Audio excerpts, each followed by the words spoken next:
In the aftermath of 9/11, the department was created to safeguard the American people. This mission includes securing the U.S. borders and approaches.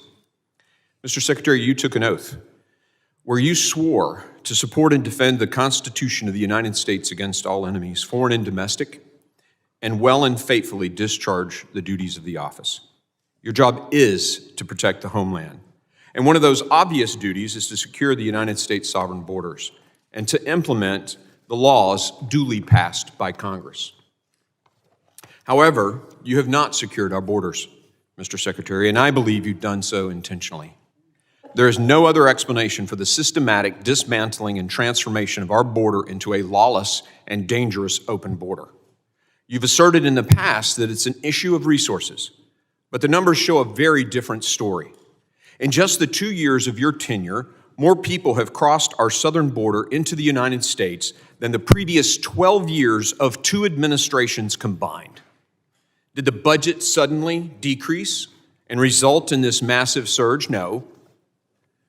Did the number of Border Patrol agents suddenly get cut in January of 2021? No. What got cut were 89 effective policies. As Chief Ortiz told us in our hearing in McAllen, Texas, we don't have a resource crisis, we have a policy crisis. We will fulfill our obligation to the American people and our oath to the Constitution.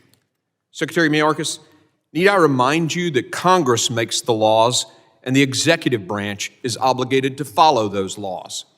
Apparently the answer to that question is yes, because since you've become secretary, you've disregarded the laws written by this branch of government, laws passed by both Republicans and Democrats. Behind me, you can see a list of the ways you've made our border and our country less secure.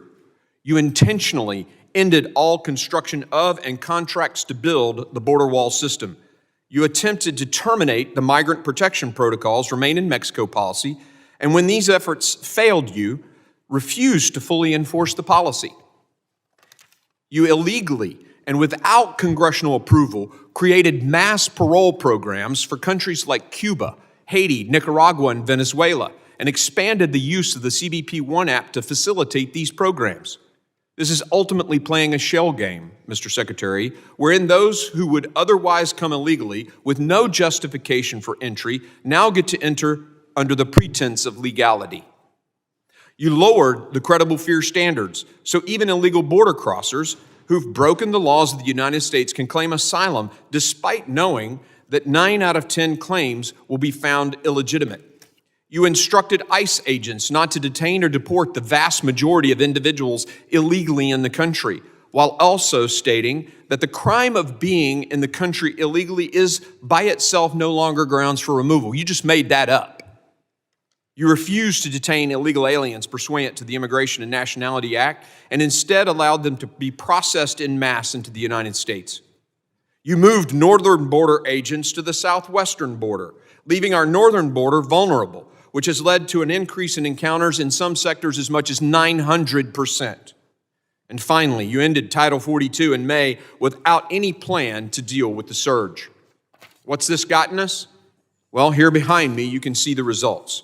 Unfortunately, the facts are overwhelming. More than 5 million encounters at the southwest border since President Biden took office. 1.4 million gotaways, known gotaways, who evaded U.S. Border Patrol agents since President Biden took office. And these are only the ones we know about. We learned from U.S. Border Patrol Chief Ortiz that these numbers are likely 20% higher. 80 individuals on the terrorist watch list have crossed the southwest border so far in FY23. 14,148 pounds of fentanyl seized in 23, enough to kill the entire U.S. population. The U.S. population you swore to defend and protect over 9.5 times. And this is only the amount we know about. We have no idea how much of this poison is actually being brought into the country by drug smugglers taking advantage of our porous border and your lax policies. Last month, this committee held a hearing in McAllen, where Chief Ortiz stated under oath that DHS does not have the operational control of our borders, contradicting testimony that you previously gave before this committee. Chief Ortiz went on to say that 5 of our 9 sectors of our southwest border are under the control of the drug cartels. Unimaginable. Secretary Mayorkas, your reckless border policies are enriching the drug cartels, and these cartels are laughing in our face. They find it amusing that the most powerful nation on earth is not only unwilling to stop them, but is actively facilitating their business model.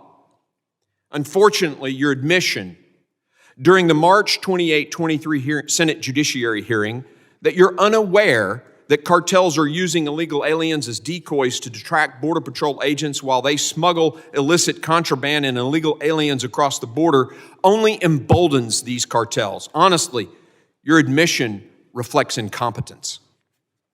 Imagine a general officer in the Army who has no clue about the strategy of his enemy. We'd fire that general on the spot. Mr. Secretary, every time you fail to acknowledge that this is a crisis, you lose even more credibility with the men and women of DHS, to say nothing of the American people. As you ignore the crisis at our border, thousands of Border Patrol agents and CBP officers are on the front lines, putting their lives at risk to keep our country safe.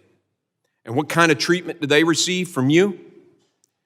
They're accused of whipping migrants crossing the border. And now we find out that your department knew the whole time that this report was bogus. You went on national television and vilified these agents of the Horse Patrol Unit. These men and women are proud to fulfill their duty to secure our border, and they do this with no thanks, no support, and quite honestly, dishonesty from this administration. It's downright shameful. I don't blame our Border Patrol agents for feeling the way they do about you. As a former Army officer and doctor and CEO, I know that when a leader loses the trust of those he's entrusted to command and serve, it's over. Now, let's turn our attention to your budget proposal for DHS. Mr. Secretary, this budget proposal is an insult to every American. It fails to take seriously many of the most pressing national security threats, especially our wide open border. President Biden himself likes to quote, and I quote him, "Don't tell me what you value, show me your budget and I'll tell you what you value," end quote. Well, this budget clearly shows us what this administration values, and it's not the safety of the American people. Like your past budgets, like your policy decisions, and your actions, this proposed DHS budget has the singular purpose of continuing to encourage people to come into this country illegally. Here behind me, you can see this very clearly. Pet projects at the DHS, we're going to add $4 billion, but for CBP, we're going to cut their budget by $1.2 billion. U.S. Citizenship and Immigration Services, the folks that move people into the United States, we're going to give them another $1 billion. That's what you want to do. ICE, you're going to decrease by $421 million. This is all about moving people into the country and not about border security. The objective of this budget is not to secure our border, but to force CBP personnel to process illegal aliens into the interior of the United States. The proposed $4.7 billion Southwest Border Contingency Fund is just another gimmick to spend American taxpayer dollars on a crisis you created, with the goal of processing illegal aliens quicker out of DHS custody so that you can settle them into the interior of our country. The administration's saying the quiet part out loud. By requesting funding for border management instead of border security, you're signaling you have no intention of securing our borders.